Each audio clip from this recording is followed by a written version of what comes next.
This is one of a number of homes the hillside fire tore through overnight, and you can see firefighters are still positioned throughout this neighborhood in case the fire flares up again. A Tampa church will have to hold their service with their doors wide open after falling victim to one of the most common crimes happening today. The drought and extreme heat are killing off thousands of sockeye salmon in the Pacific Northwest. The team gave a brand new car to a 21-year-old student who's overcoming obstacles to put herself on the road to success. The Rolling Stones delivering a historic show Havana will never forget. Police are looking for that duo thought to be teenagers. That victim saying this will not stop him from riding his bike in his neighborhood. I'm Chris Martinez at the 91st Academy Awards. I'll tell you who took home the night's big trophies. The pair talked their way inside a home and made off with a safe, and they may be connected with another robbery over in Orlando. Take a good look here. But before the flight to space could even happen, scientists and engineers here on Earth had to figure out how to pull off the impossible. They look a little bit different this year than in years past. Dr. May shows us a little of that fan power. He found more than 40 pages of conversations between the two.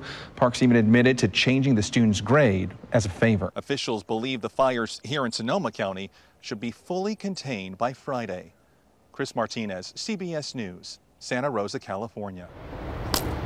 Gardening is more than just a hobby for Anthony Forrest. It changed his life. Fresh kale. For decades, Anthony was in and out of prison. Grand theft auto, armed robbery, possession of cells, drugs, you name it, petty theft, I done it. But he says something shifted when he took a gardening class behind bars taught by former inmates, all employees at an urban farm and nursery called Planting Justice. That showed me that you could do better with your life. And so that led me to say I want more. Planting Justice is largely staffed by ex-offenders with a mission of helping men and women successfully re-enter society. I'm about to hydrate it now.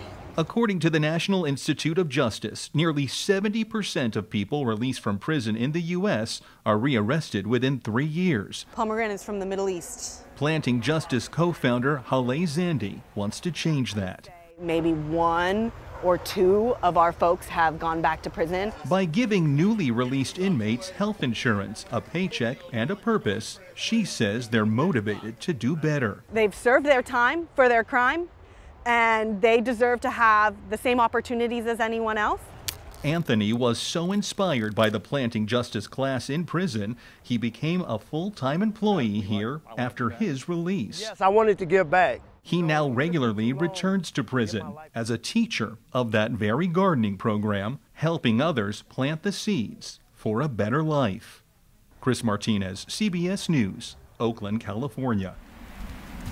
Bambi Lignell feels at peace, knowing she carried out her mother's final wish. She wanted to be in the redwoods. Bambi's mother passed away after a fight with cancer. Her ashes are now spread around this tree deep in a California forest, where a marker bears her name. My brothers and I can come tell stories, and, you know, I'd much rather do that here than in a cemetery. That's the intention behind Better Place Forest and its co-founder Sandy Gibson. His idea of replacing gravestones with nature, born from the unpleasant memory of his own mother's burial. It's this big black tombstone right by a busy street in a busy cemetery, and it was just never kind of the vision of what I want to think of when I think of her. He instead wants families to think of settings like this, a 20-acre plot of redwood forest near the Northern California coast. Here, families can purchase the rights to one of thousands of trees and spread a loved one's ashes around its base.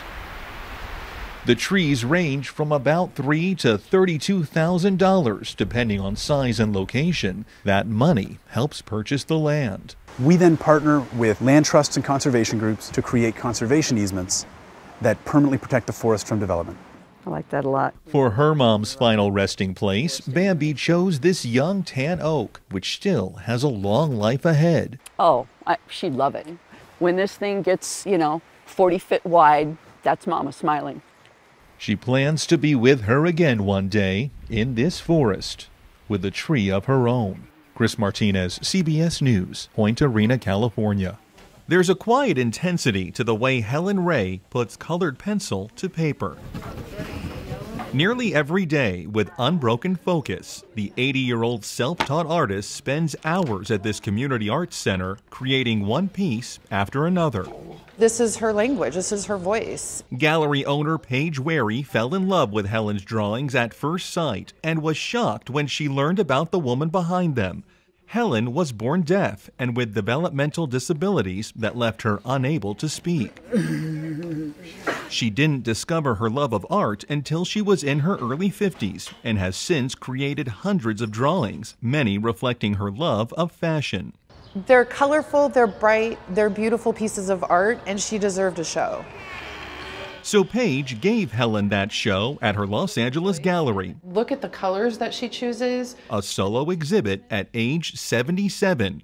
On opening night, every one of her pieces sold, kicking off an unexpected global career. And she has since been shown in Paris and in New York, and she's got major collectors buying her work now. It's work that commands a hefty price. In your gallery, this will sell for how much? $3,400. Each.